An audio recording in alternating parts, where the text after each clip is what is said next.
ஆமா, எங்க உன் தங்கச்சியை காணோம்? அவ சேகரன் அங்கிள் வீட்டுக்கு போயிருக்காங்க. ஆச்சரியமா இருக்கு. சேகர் மாமா வீட்டுக்கெல்லாம் போயிருக்காங்க. இப்போ காவியாக்கு ட்ரீட் நடந்துட்டு இருக்கு. என்னவா திடீர்னு உன் தங்கச்சிக்கு ட்ரீட்லாம் தராரு? எனக்கும் வராதவ வந்திருக்கா. நான் காவியாவுக்கு ஏதாவது பண்ணணும்னு கேட்டாருங்க. உடனே அவ என்ன காஃபி ஷாப்க்கு கூட்டிட்டு போய் பர்கர் வாங்கி கொடுங்கன்னு கேட்டா. இவரும் அவ கேட்டதை வாங்கி ட்ரீட் கொடுத்துட்டு இருக்காரு. அவ ஒரு சரியான பர்கர் பைத்தியம். அம்மா, நீயும் காவியாவும் உங்க அம்மா வீட்டுக்கு போறதா சொன்ன, போலையா? இல்லங்க, அம்மா காஞ்சிபுரத்துல இருக்கிற பிள்ளையார் கோவிலுக்கு போயிருக்காங்க. நானே உங்ககிட்ட சொல்லணும்னு இருந்தேன், நீங்களே கேட்டுட்டீங்க. சரி, அடுத்து எப்ப போறதா பிளான் பண்ணிருக்கீங்க? நீங்க சரின்னு சொன்னா நாளைக்கே போய் பார்த்துட்டு வரலான்னு இருக்கோம். சந்தியா, நீ உங்க அம்மா வீட்டுக்கு போறதுக்கு என்கிட்ட எந்த பெர்மிஷனும் கேட்க தேவையில்ல. தாராளமா நினைச்ச டைம்க்கு நீ போயிட்டு வரலாம். ஆனா காவியாவோட பிரச்சனை சம்பந்தமா நீ அத்தைய பார்க்க போறதுதான் சரியில்லைன்னு தோணுது. எனக்கு தெரிஞ்சு நீ அங்க போகாம இருக்கிறது தான் நல்லது. ஏன் சொல்றேன்னா, காவியாவை பார்த்ததும் அத்தை எப்படி ரியாக்ட் பண்ணுவாங்கன்னு நமக்கு தெரியல. அதான் அந்த நேரத்துல நீயும் அங்கேயே இருந்தன்னா அத்தை உன்னை பத்தி என்ன நினைப்பாங்க? நீங்க சொல்ற மாதிரி தாங்க நானும் ஃபீல் பண்ணேன்.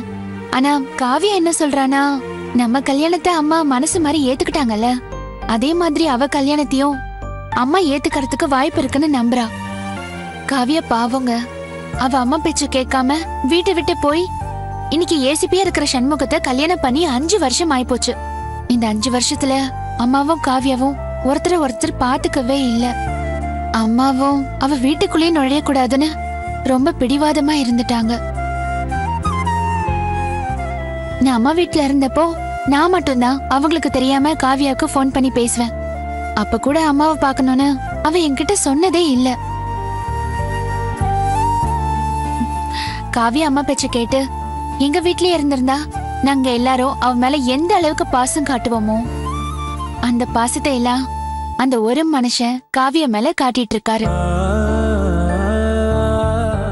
இப்போ அம்மா நம்ம கல்யாணத்தை ஒத்துக்கிட்டதுனாலதான் நாமளும் அம்மா கூட சமரசம் ஆயிலான்னு முடிவுக்கு வந்திருக்கா. அப்படி அவ அம்மா கிட்ட போய் பேசுறப்போ அம்மா ஏதாவது சொன்னாங்கன்னா, நான் அம்மாவுக்கு பிடிச்சவங்கிறதுனாலதான் நானும் அவ கூட போனா அம்மா சமாதானம் ஆவாங்கன்னு அவ நினைக்கிறாங்க.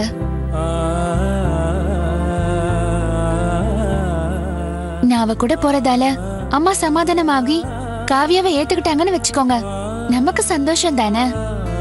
ஆனா உங்களோட பெர்மிஷன் இல்லாம நான் போக மாட்டேன். உனக்கு போறதுக்கு சம்மதனா தாராளமா போயிட்டு வா சந்தியா. ஆனா அத்தைக்கும் காவியாக்கும் நடுவுல நீ எதுவும் பேசாத. அவங்க 2 பேருக்கும் இருக்கிற பிரச்சனைய அவங்க 2 பேரும் பேசி தீர்த்துக்கிட்டோம். நீ எந்த காரணத்தை கொண்டும் அதுக்குள்ள நுழையாத. அதை மட்டும்தான் நான் உங்ககிட்ட சொல்லுவேன். தேங்க்ஸுங்க. ஓகே சந்தியா, உன் கையால எப்பவும் போல ஒரு நல்ல காஃபி கொண்டு வா. அதுக்குள்ள நான் போய் குளிச்சுட்டு வந்துடுறேன். ஓகே, சரிங்க.